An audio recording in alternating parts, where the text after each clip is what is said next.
15 orang meninggal dunia akibat tertimbun longsoran tambang emas di Kabupaten Solo, Sumatera Barat.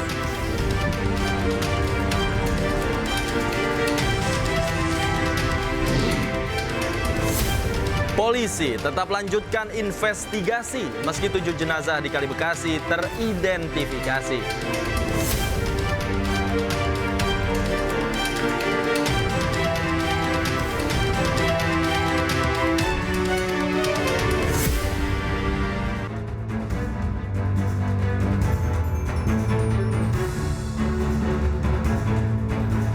Halo, selamat malam pemirsa, selamat datang di iNewsroom bersama saya Davi Pratama. Pemirsa, kami akan membahas berita utama secara mendalam, komprehensif, dan tentunya eksklusif. Pemirsa, sebagai pembuka iNewsroom kali ini kami memiliki informasi aksi unjuk rasa mahasiswa saat pelantikan DPRD Provinsi Sulawesi Barat ricuh. Massa menuntut revisi program Pemprov Sulawesi Barat karena dinilai tidak pro rakyat.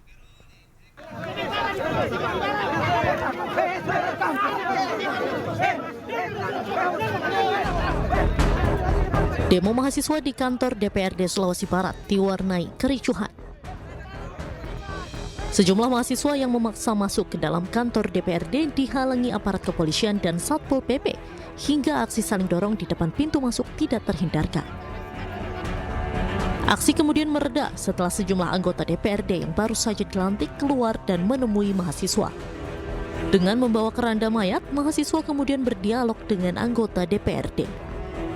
Dalam dialog, mahasiswa menyampaikan sejumlah aspirasi, termasuk menyoroti sejumlah program Pemprov Sulawesi Barat yang dinilai tidak pro rakyat. Kami memang menginginkan ada diversifikasi ekonomi, tidak monopol toko, tetapi jangan ada ugal-ugalan, harus kontrol, harus benar-benar direalisasikan dengan baik, sehingga apa yang kita rencanakan bisa tiba kepada tangan rakyat dan dikerjakan secara baik. Setelah ditemui sejumlah anggota DPRD, mahasiswa kemudian membubarkan diri dengan tertib. Mereka berharap tuntutannya disampaikan DPRD ke Pemprov Sulawesi Barat.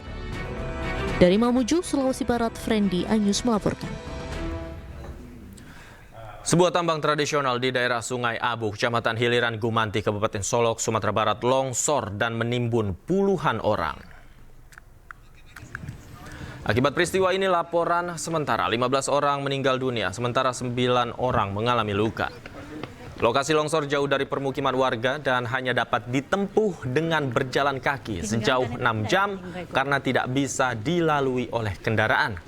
Sejumlah petugas gabungan dari BPBD, Basarnas, TNI, dan Polri diturunkan ke lokasi untuk evakuasi korban. 4 orang korban berhasil ditemukan dan dibawa ke Puskesmas Hiliran Gumanti. Berarti kau tak meninggal?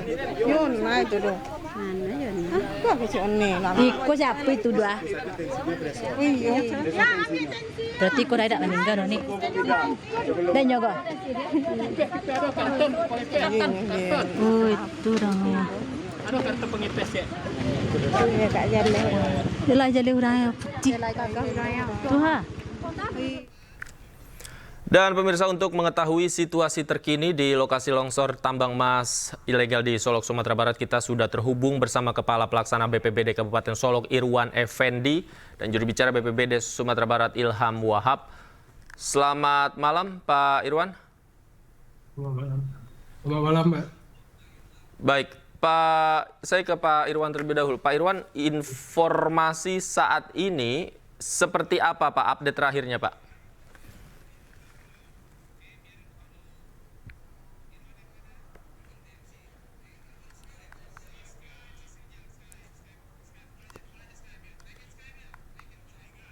Pak Irwan, mohon maaf, audionya belum terdengar, Pak.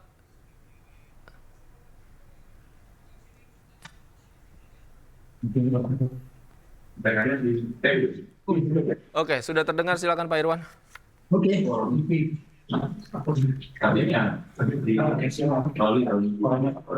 Ya, halo. Iya, silakan Pak Irwan. Ya, oke.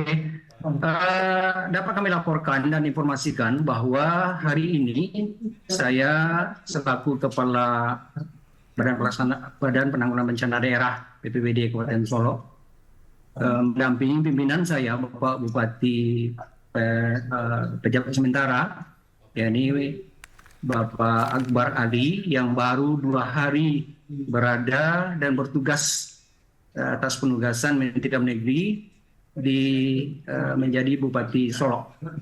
Beliau kami dampingi bersama organisasi perangkat daerah lainnya dalam rangka fasilitasi kita terhadap kejadian bencana longsor di lokasi yang berada di lokasi Nagari Sungai Abu, Kecamatan Hilirang Gumanti, Kabupaten Solok. Sampai hari ini ada 25 korban yang ditemukan dengan proses evakuasi yang masih sedang berlangsung. 9 korban itu sudah dievakuasi sampai ke alam rumah korban dan sudah diserahkan ke pihak keluarga. Ada yang meninggal dunia, ada yang luka-luka. Dan proses masih terus berlangsung. Sementara kita dihadapkan tetap dengan kondisi faktual bahwa lokasi memang dengan medan yang cukup berat, sehingga kita sendiri personil saya di BPBD tidak mungkin saya utus ke sana, tapi cukup dengan tenaga dari para warga kita yang berlokasi di situ. Karena tidak efektif kalau kita menuju ke sana, karena membutuhkan waktu yang sangat panjang. Kalau kita yang di situ bisa jadi 6 jam ke lokasi, sementara masyarakat biasa yang dari situ ke sini bisa 4 jaman. Seperti itu. Baik, Pak Irwan, saya ingin konfirmasi. Artinya hingga saat ini yang masih tertimbun jumlahnya berapa? Kemudian yang sudah berhasil dievakuasi, apakah ada yang selamat? Bagaimana kondisinya? Ya, sekali lagi dapat kami laporkan dari 25 yang kita peroleh informasi yang menjadi korban, itu 9 diantaranya sudah bisa kita evakuasi dan sampai ke alamat. 16 diantaranya belum, tapi di antara 16 itu ada 8 yang dalam proses evakuasi. Proses evakuasi oleh warga setempat di lokasi penambangan dan masih sedang berlangsung. Kami menyiapkan posko atau dengan wali nagari dan pihak kecamatan, wali nagari di sini atau desa di penamaan se-Indonesianya di tingkat kita di Sumatera Barat, wali nagari sudah mendirikan posko untuk penyatuan segala bentuk informasi serta bantuan yang barangkali ada datang dari pihak manapun. Nah, dari situlah kita bergerak untuk menyatukan segala bentuk informasi yang bisa kita distribusikan ke semua pihak yang terkait, terutama media.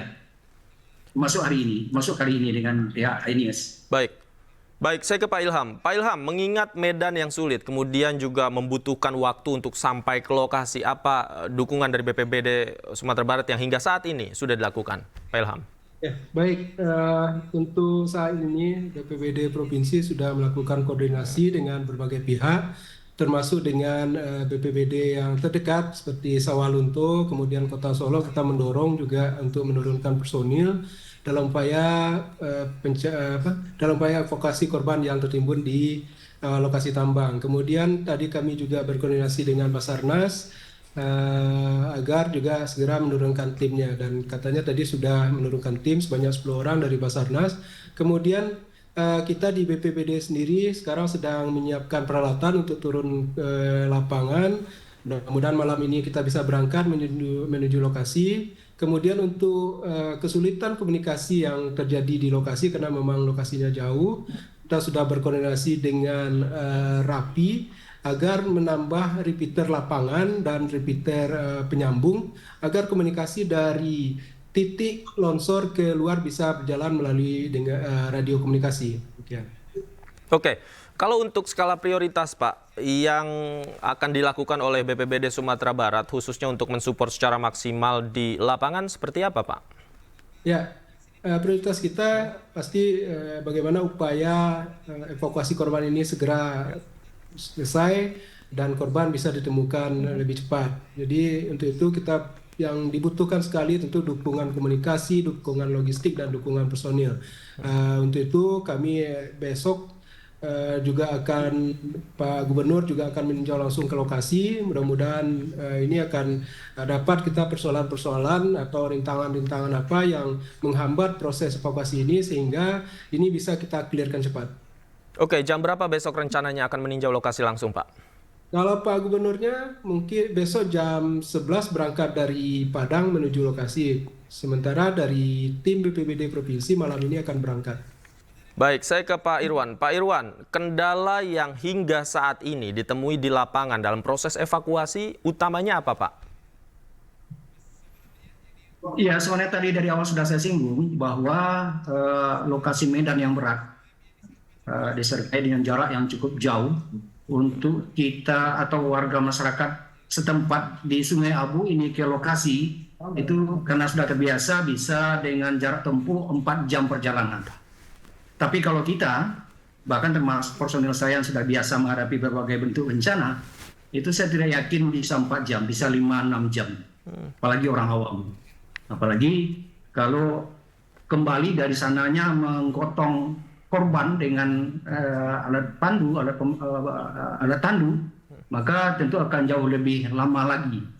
Kebetulan memang warga masyarakat yang beraktivitas di situ cukup ramai, sehingga yang selamat atau terhindar dari bencana longsor inilah yang kita koordinasikan untuk bisa berdaya guna membantu mengevakuasi korban. Seperti itu. Jadi kendala di samping kendala medan yang berat, juga akses telepon seluler yang tidak ada sama sekali. Sehingga kita tidak bisa memperoleh updating data, informasi, kondisi terkini dari situasi di lokasi bencana dimaksud. Oke, Pak Irwan, artinya sekali lagi saya ingin konfirmasi kepada Anda, jumlah korban yang masih tertimbun di sana 25 orang, betul? Totalnya 25. Yang sudah ada 10 sudah berhasil dievakuasi karena ini data bergerak terus ya. Ini saya melihat sengaja meminta data yang up to date. 6 meninggal dunia, 2 luka sedang dan 2 luka berat. Berarti masih ada 15 yang masih berada di lokasi kejadian. 15 yang masih diupayakan evakuasinya. Terakhir, Pak Irwan, jika ini kan hari sudah malam, Pak. Kemudian apakah proses evakuasi masih terus berlangsung atau akan dilanjutkan esok hari, Pak? Masih terus berlangsung dan kita masih bersyukur dengan kondisi cuaca karena cuaca alhamdulillah cukup baik, tidak ada hujan. Nah, kendala kita kan hujan. Kalau hujan terjadi maka ini menjadi kendala tersendiri, kesulitan tersendiri atau kesulitan tambahan. Sementara kondisi hari ini saat ini tidak ada hujan di lokasi, sehingga proses evakuasi bisa tetap dilaksanakan dan belum ada informasi dari dalam dari lokasi bahwa menghentikan proses evakuasi, belum ada. Nah, artinya mungkin sampai pagi mungkin masyarakat masih akan melakukan untuk membantu evakuasi korban. Baik, saya ke Pak Ilham. Pak Ilham, terakhir koordinasi dengan posko, kemudian juga rumah sakit yang ada di sana, khususnya untuk perawatan korban yang mungkin terluka, kemudian korban-korban yang ditemukan seperti apa? Ya, untuk di sektor ini kita memang belum dapat data yang update, tapi di Solo sendiri ada rumah sakit daerah, dan kalau tidak memungkinkan di rumah sakit daerah tentu akan dirujuk ke rumah sakit M. Jamil di Padang. Dan nanti kita akan koordinasikan dengan Dinas Kesehatan bagaimana penanggulangan korban ini agar bisa lebih maksimal. Oke, baik. Terima kasih Pak Ilham dan Pak Irwan. Kita nantikan terus Pak update informasinya seperti apa dan perkembangan evakuasi korban di sana seperti apa. Terima kasih Pak Irwan dan Pak Ilham sudah bergabung bersama kami di iNewsroom. Selamat malam, sehat selalu Bapak-Bapak. Ya, terima kasih. Kembali di Newsroom, pemirsa, pengacara Aibtu Rudiana Pitra Romadhoni nyaris dikeroyok massa saat mendatangi lokasi kematian Vina dan Eki di Cirebon, Jawa Barat. Keributan dipicu Pitra yang merasa dihalangi saat akan mendekat ke lokasi. Pitra dihajar. Keributan terjadi di lokasi kasus Vina di Cirebon, Jawa Barat, Jumat sore. Pengacara Aibtu Rudiana Pitra Romadhoni emosi karena tidak diberi akses untuk menyaksikan proses sidang pemeriksaan. Pitra sebagai pengacara korban merasa berhak untuk hadir.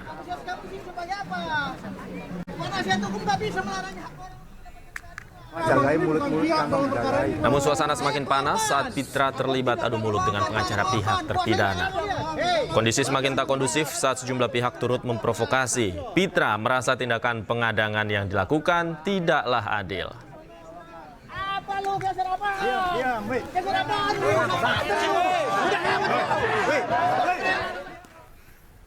Dan untuk mengetahui kronologi lengkap pengeroyokan terhadap kuasa hukum Aibtu Rudiana, kami sudah bergabung bersama dengan Pitra Romadhoni. Selamat malam, Bang Pitra. Selamat malam, Bung Dapi. Salam sejahtera buat kita semua. Salam sejahtera. Bang Pitra, bisa diceritakan pengadangan yang Anda alami tadi sore itu seperti apa sebenarnya? Baik, sebelumnya saya ingin mengucapkan terima kasih atas kesempatan yang diberikan News TV terhadap saya, mengingat kita semua, siapapun itu, masyarakat Indonesia berhak untuk mendapatkan keadilan. Nah, di mana saya hadir di pemeriksaan setempat tadi, selaku kuasa hukum korban, ya, dan kuasa hukum para saksi kunci, yaitu Aibtu Rudiansyah, Syafi, dan Pak Abdul Pasren. Jadi, persidangan pemeriksaan setempat itu terbuka untuk umum, bukan tertutup untuk umum. Nah, kehadiran saya untuk memastikan apakah pemeriksaan setempat tersebut sudah sesuai prosedur atau tidak. Terus yang kedua, saya ingin pastikan apakah pemeriksaan setempat yang disampaikan oleh para terpidana tersebut benar atau tidak, atau ada yang ditutup-tutupi, kan begitu. Jadi, tadi kami hadir bersama dengan tim. Nah, akan tetapi sesampainya di lokasi TKP pertama, ya, saya tidak diperbolehkan untuk mengikuti persidangan setempat tersebut, di mana mereka mengaku sebagai penasihat hukum terpidana.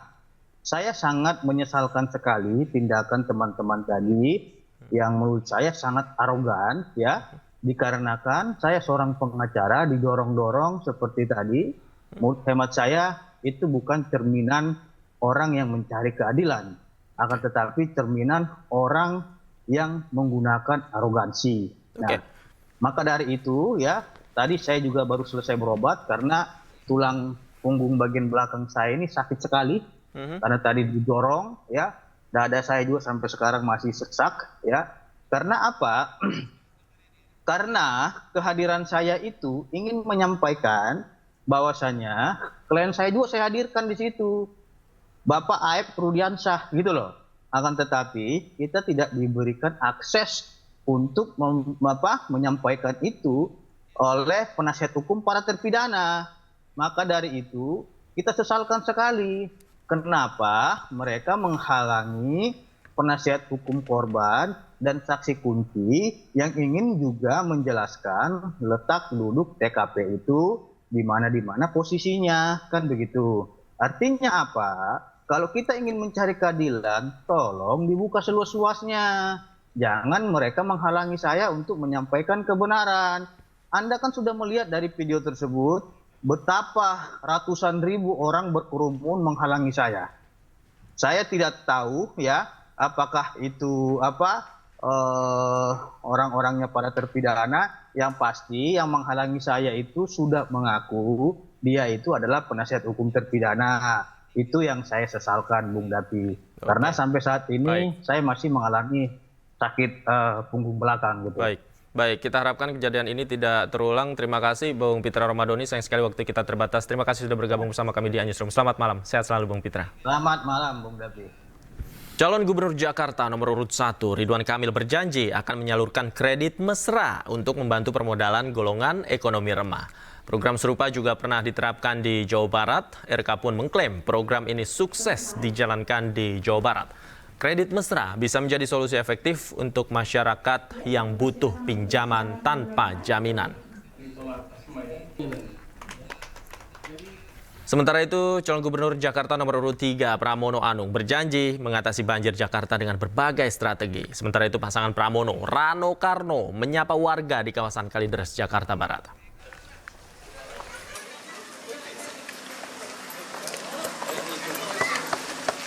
Ditemui usai menyapa dan menyerap apresiasi warga di kawasan Cipete, Jakarta Selatan, Jumat siang. Calon Gubernur DKI Jakarta nomor 3 Pramono Anung menyebut akan menuntaskan permasalahan banjir di Jakarta apabila terpilih menjadi gubernur. Dirinya menilai penanganan banjir di Jakarta saat ini sudah ke arah lebih baik. Hal ini dapat dilihat sudah adanya sejumlah pembangunan seperti waduk, sumur resapan, dan penyediaan pompa air berukuran besar di beberapa titik. Pramono juga menyebut akan melanjutkan program gubernur sebelumnya yang dianggap berhasil mengatasi permasalahan banjir Jakarta. Jadi semua cara harus dilakukan karena memang Jakarta ini tempatnya adalah flat dengan permukaan air laut. Bahkan di beberapa tempat sudah di bawahnya. Sehingga berbagai cara harus dilakukan dan saya bukan orang yang kemudian ini punya Pak Anies, ini punya siapa. Semua yang baik pasti saya lakukan. Ya, jadi tidak apa jika melanjutkan? Oh, enggak apa-apa. Enggak apa-apa. Saya berbeda dengan DPRD saya juga enggak apa-apa. Sementara itu, pasangan calon dari jalur independen Dharma Pongrekun dan Kun Wardana berjanji akan berikan internet gratis dengan kecepatan tinggi untuk setiap rumah. Janji ini disampaikan oleh Cawagup Jakarta nomor urut 2 Kun Wardana Abioto. Mereka bahkan berjanji akan targetkan kecepatan minimal 100 MB per detik untuk program internet gratisnya. Di depan mantan pegawai DKI Jakarta, Kun Wardana tekankan pentingnya konektivitas internet untuk kehidupan sehari-hari. Ya, baik.